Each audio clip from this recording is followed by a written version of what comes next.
Kelele ni nyingi sana kwenye mchezo huu ambao unaendelea kati ya klabu ya Dar es Salaam Young Africans ambao wamewakaribisha JKT katika dimba la KMC Complex, ambapo mpaka sasa hivi naona malalamiko yamekuwa ni mengi. Namuona Djigui Diarra akilalamika kwa upande wa mwamuzi, lakini pia benchi la ufundi la Yanga nalo pia linalalamika. Diarra pia amerudi kulala, na hapa naona pia mtu mzima Msheri akiwa anapasha. Kitu ambacho wanakilalamikia ni pamoja na maamuzi ya hovyo ambayo mwamuzi amekuwa akiyafanya. Tumeshuhudia Diarra akidondoka akichezwa madhambi na Saleh Karabaka wa JKT, lakini mwamuzi aliamua kupeta na kuona kwamba hakuna kitu chochote ambacho kimeweza kutokea kwa golikipa Djigui Diarra. Sasa hapa naona kuna namna kama tatizo la enka pia limeweza kuamka, kitu ambacho kinahatarisha kuelekea mchezo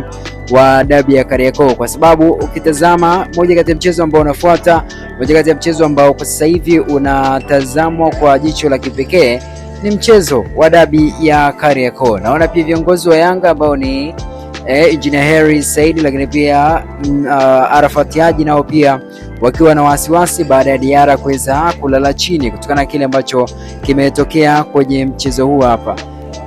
Jambo la kusikitisha, bado pia taarifa kuhusiana na Pacome Zouzoua, hali yake ya kiafya ipo vipi, bado pia ni tafarani. Lakini pia kwa upande wa Mzize, naye amefika South Africa kule. Nimejaribu kuzungumza naye, nimejaribu kumtafuta kupitia namba yake ya simu, lakini ndio hivyo bado Clement Mzize hajaweza kupokea mawasiliano yangu. Lakini mpaka sasa hivi ndo tunaona hayo mengi yanaendelea kutokea. Kwa upande wa Diarra ameweza kupata changamoto ya enka, lakini ndio hivyo ameshanyanyuka na anaendelea na mchezo, ila tusubiri tuone, labda kuna taarifa yote ambayo itakuja kutoka baada ya dakika hizi 90 kumalizika kuhusiana na Pacome Zouzoua, lakini pia Clement Mzize. Tusubiri tuone, ila mpaka sasa hivi mechi bado imekuwa na pressure kubwa, kila mmoja akitamani kuweza kufanya jambo kubwa kwenye mchezo huu ambao unaelekea kwenye mchezo wa dabi ya Kariakoo. Let's watch and see. Japo mpira ni wa nguvu, kila mmoja amekuwa akipambana kwa namna yake, na kila mmoja akionyesha ni kwa namna gani ambavyo anauwinda mchezo huu na anatamani kuweza kupata ushindi. Haya, Depu anaambiwa ni offside.